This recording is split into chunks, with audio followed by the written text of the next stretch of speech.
Many people think that the best way to escape war is to dwell upon its horrors and to imprint them vividly upon the minds of the younger generation.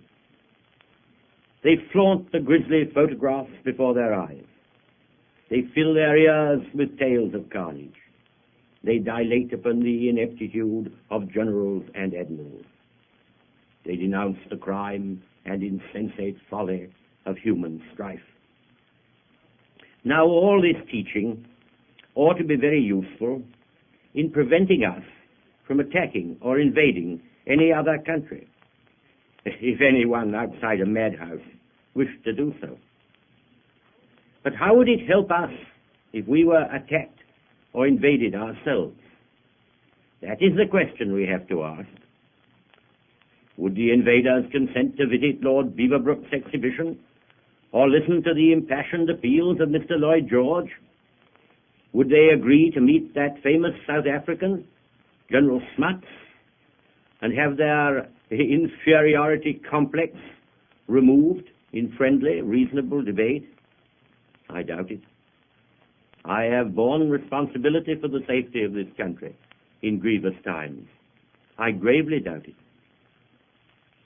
But even if they did, I'm not so sure we should convince them and persuade them to go back quietly home. They might say, it seems to me, you are rich, we are poor. You seem well fed, we are hungry. You have been victorious, we have been defeated. You have valuable colonies, we have none. You have your navy, where is ours? You have had the past, let us have the future. Above all, I fear, they would say, you are weak and we are strong.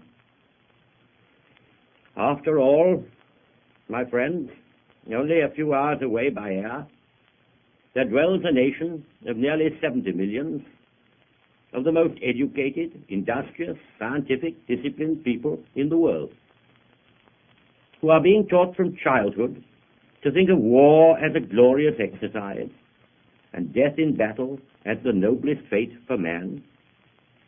There is a nation which has abandoned all its liberties in order to augment its collective strength.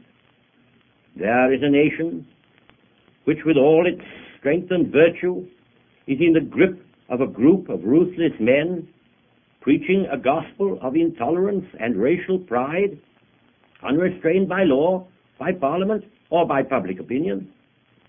In that country, all pacifist speeches, all morbid war books are forbidden or suppressed, and their authors rigorously imprisoned. From their new table of commandments, they have omitted, "Thou shalt not kill." It is but 20 years since these neighbors of ours fought almost the whole world and almost defeated them.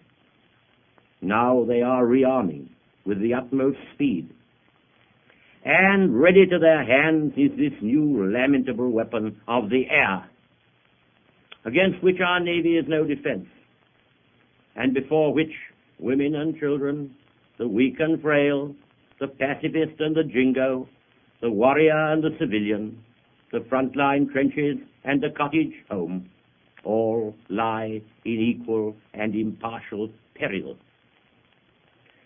Nay, worse still, for with the new weapon has come a new method, or rather has come back the most brutish methods of ancient barbarism, namely the possibility of compelling the submission of races by terrorizing and torturing their civil populations.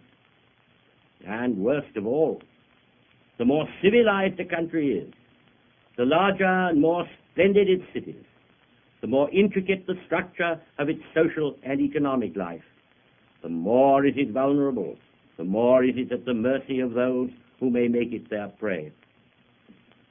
Now these are facts, hard, grim, indisputable facts, and in face of these facts, I ask again, what are we to do?